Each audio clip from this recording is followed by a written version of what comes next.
बुध हुए मार्गी तथा करेंगे अपनी राशि का परिवर्तन। जय श्री गणेश। नमस्कार, मैं आचार्य संजय द्विवेदी। मेरे समस्त प्रबुद्ध दर्शकों का मेरे चैनल पर हार्दिक स्वागत है। प्रिय दर्शकों, नवग्रहों में अत्यंत सेंसिटिव प्लैनेट तथा क्विक रिस्पॉन्स प्लैनेट जो अपना संपूर्ण प्रभाव त्वरित प्रदान कर देते हैं, युवराज बुध 28 अगस्त से मार्गी अवस्था में आ चुके हैं।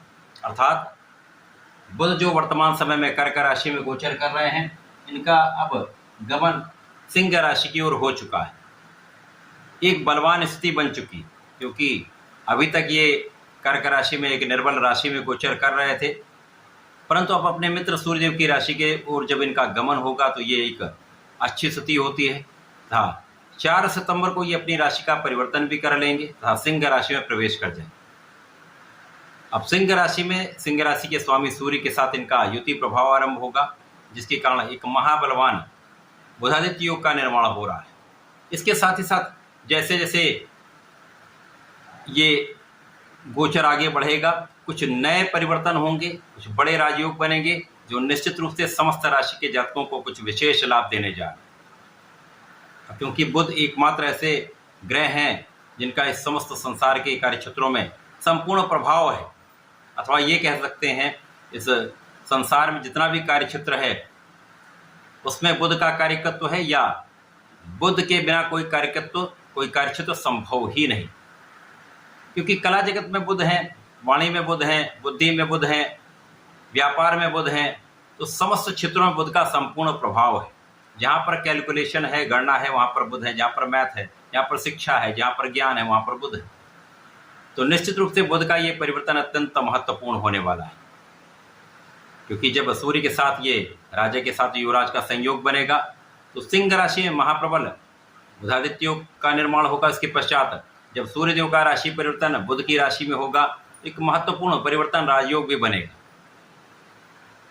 आज मैं तुला राशि के लिए बुध के इस मार्गी काल का तथा राशि परिवर्तन का किस प्रकार का परिणाम प्राप्त होने वाला है, किन भावों की वृद्धि होगी, इस समय में आप कितना लाभ ले पाएंगे, अथवा यदि कहीं पर कोई समस्या आ रही है उसका क्या निराकरण है, संपूर्ण विश्लेषण मैं पूर्ण तर्क के साथ करने जा रहा हूं। प्रिय दर्शकों, इस राशिफल को आप अपने लग्न तथा राशि दोनों के अनुसार देख सकते हैं। तुला राशि शुक्राचार्य की राशि है, जहां पर बुध का शुक्राचार्य के साथ अति मित्र का भाव है। वर्तमान समय में सूर्य के साथ भी शुक्राचार्य का एक तात्कालिक मित्रवत भाव बन रहा है, जिसके कारण एक अच्छी स्थिति बन रही। अब ये समय जो है, जब बुध अपनी राशि का परिवर्तन कर रहे हैं तथा मार्गी हो चुके हैं, तो विशेष होने वाला है, क्योंकि दोनों ग्रहों से एक मित्रवत भाव उत्पन्न हो रहा है। तुला राशि के लिए बुध आपके भाग्य के स्वामी तथा द्वादश भाव के स्वामी है। भाग्येश तथा व्यय के भाव के स्वामी का गोचर आपके वर्तमान समय में दसम भाव में चल रहा है, जहाँ पर ये निर्बल अवस्था में है। राहु की सीधी दृष्टि के प्रभाव में है, जिसके कारण यहाँ पर निश्चित रूप से समस्या चल रही थी।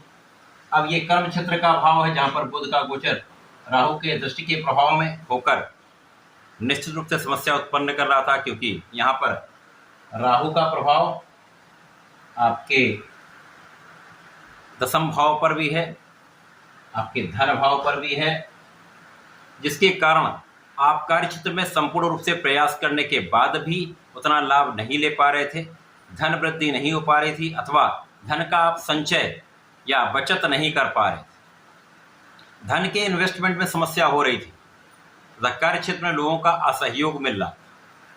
परंतु अब जैसे ही बुध का ये मार्गी काल प्रारंभ हो चुका, तो बुध यहाँ से दसम भाव से निकलकर आपके एकादश भाव, जो कि लाभ का भाव है, जहाँ पर समस्त ग्रह एक अच्छा प्रभाव देते हैं। अब मित्रवत राशि के लिए मित्र की राशि में प्रवेश करेंगे बुध, तो अत्यंत प्रबल अवस्था बनेगी, जब सूर्य के साथ महाबुधादित्य योग का निर्माण हो रहा है, जो निश्चित रूप से आपके समस्त क्षेत्रों में आपको लाभ देगा। क्योंकि यहाँ पर सूर्यदेव जो तुला राशि के लिए लाभ के ही स्वामी हैं, तो लाभेश के साथ भाग्येश का गोचर अति प्रबल अवस्था में हो रहा है। यहाँ पर आपका बुद्धि का बल अत्यंत श्रेष्ठ रहेगा, ज्ञान आपका श्रेष्ठ रहेगा, शिक्षा ज्ञान के क्षेत्र में विशेष लाभ आप प्राप्त करने वाले हैं। जो विद्यार्थीगण हैं उनको संपूर्ण रूप से सफलता मिलेगी। आप अपने शिक्षा के क्षेत्र में बहुत अच्छा करने वाले हैं। इसी प्रकार से जो जातक प्रतियोगिता परीक्षा की तैयारी कर रहे हैं, सरकारी नौकरी के प्रयास में हैं, प्रशासनिक सेवाओं की तैयारी में हैं, उनको सफलता का सर्वश्रेष्ठ अवसर प्राप्त हो रहा है। प्रेम संबंधों के लिए भी ये समय ठीक है। अब यहाँ पर भाग्य का संपूर्ण साथ आपको मिलने वाला है तथा कार्यक्षेत्र की जो निर्बलता थी वो दूर होने वाली, क्योंकि यहाँ पर बुध का प्रभाव एक अच्छे भाव में हो चुका है। तो कर्म क्षेत्र में भी बहुत अच्छा आपको प्रभाव मिलेगा, भाग्य का संपूर्ण साथ मिलेगा तथा यहाँ पर आपकी लग्न को प्रबलता प्राप्त होगी। अब लग्न के स्वामी शुक्राचार्य जो वर्तमान समय में अपनी नीच राशि में गोचर कर रहे हैं, राहु के दृष्टि प्रभाव में है, तो यहाँ पर आपके मन का जो भ्रम है वो तो बना रहेगा, परंतु यहाँ पर आपके कार्यक्षेत्र की निर्बलता समाप्त हो जाएगी, क्योंकि यहाँ पर जड़ दोष समाप्त हो जाएगा। अब जब जड़ दोष समाप्त होगा तो लाभ के अवसर प्राप्त होने लगेंगे। आप अपने कार्यक्षेत्र में कई प्रकार से आप अपना लाभ लेने वाले हैं। यहाँ पर लोगों का सहयोग भी प्राप्त होगा। व्यापारिक क्षेत्र में लोगों का जो असहयोग था वो दूर होगा तथा संपूर्ण रूप से लोगों का सहयोग आपको मिलने लगेगा। तो धन जो अवरुद्ध आपका हो रहा था, धन का जो हानि का योग बना हुआ था वो दूर होगा। आप धन का एक अच्छा अर्जन करेंगे तथा धन को बचा भी पाएंगे। वाणी भाव भी अच्छा रहने वाला है।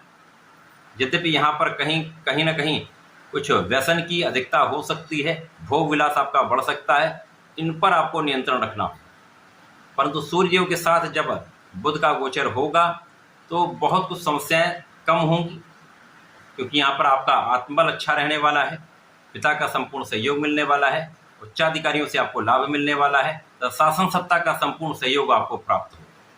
इस समय में शासन प्रशासन से संबंधित कार्यों में है या स्वयं इस क्षेत्र में है तो एक अच्छा लाभ प्राप्त कर सकते हैं। परंतु महिलाओं से विवाद से बचें तथा महिलाओं का संपूर्ण रूप से सहयोग करें तथा सम्मान करें, तो इस समय में कोई बड़ी समस्या नहीं हो। अब जब सूर्य का राशि परिवर्तन द्वादश भाव में हो जाएगा, जहाँ पर सूर्य को कोई त्रिक दोष नहीं लगता है, तब आपकी लग्न की निर्बलता भी दूर होगी, क्योंकि यहाँ पर सूर्य के साथ लग्नेश का गोचर प्रारंभ होगा, जिसके कारण आपका लाभ कई गुना बढ़ जाएगा। क्योंकि जो शारीरिक कष्ट, मानसिक कष्ट या जो भ्रम की स्थिति थी वो दूर होगी, तो आप सही निर्णय ले पाएंगे, सही ढंग से अपने कार्यक्षेत्र में आप आगे चल पाएंगे, सही दिशा में आप अपना संपूर्ण प्रयास कर पाएंगे, जिसका लाभ आपको संपूर्ण रूप से मिलेगा। धन भी बढ़ेगा, लाभ भी बढ़ेगा। इस समय में तुला राशि के जातकों को नियमित रूप से भगवान सूर्यदेव को जल देना चाहिए, नियमित रूप से भगवान भोलेनाथ पर जलार्चन करना चाहिए। विशेष रूप से शुक्रवार को यदि जलार्चन के साथ साथ गंगा जल से अभिषेक करते हैं तथा फलों के रस से अभिषेक करते हैं तो समस्याएं भी दूर होंगी, समृद्धि भी बढ़ेगी, आपकी स्वास्थ्य समस्याएं भी दूर होने लगेंगी। तो ऐसा करके समय का उपयोग करें, लाभ लें। धन्यवाद, नमस्कार।